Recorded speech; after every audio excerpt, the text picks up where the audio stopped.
Asia cup 2025 पूर्व भारतीय cricket प्रशासकों एक बड़ खबर। बड़ टूर्नामेंट पूर्व भारतीय क्रिकेट टीम पूर्वतन अधिनायक सौरभ गांगुली को मिली बड़ दायित्व। प्रिटोरिया कैपिटल्स दलर मुख्य प्रशिक्षक भाव गांगुली को नियुक्ति करा जायछि।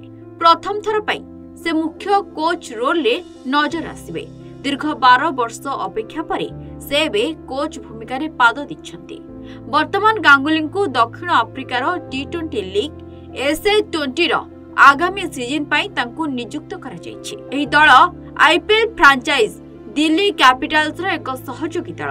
प्रिटोरिया कैपिटल्स एक सोशल मीडिया पोस्ट माध्यम रे एही बड़ निष्पत्ति घोषणा करिछि एवं तांको कोलकातार राजकुमार बोली डाकी दल को स्वागत करिछि। से लिखिछन्ति आमे सौरभ गांगुली को आम दलर नूतन मुख्य कोच भाबरे घोषणा करी खुशी। गांगुली पूर्वरु आईपीएल दिल्ली कैपिटल्स रो परामर्शदाता थिले एवं एबे प्रथम थर पई तांको प्रिटोरिया कैपिटल्स रो मुख्य प्रशिक्षक भाबे नियुक्ति मिलिछि। पूर्वतन इंग्लैंड बैट्समैन जोनाथन ट्रट प्रिटोरिया कैपिटल्स रो दायित्व ग्रहण करथिले।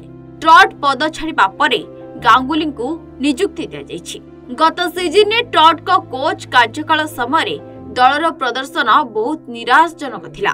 एबे गांगुली को ऊपर आशा जोड़ी होईछि। से दल को एक नूतन दिग्दर्शन देबे। गांगुली सम्मुख में सबुठारु बड़ चैलेंज हेबो दल को टाइटल दौड़ रे फेराई आनिबा। ब्यूरो रिपोर्ट सूचना टीवी 24/7।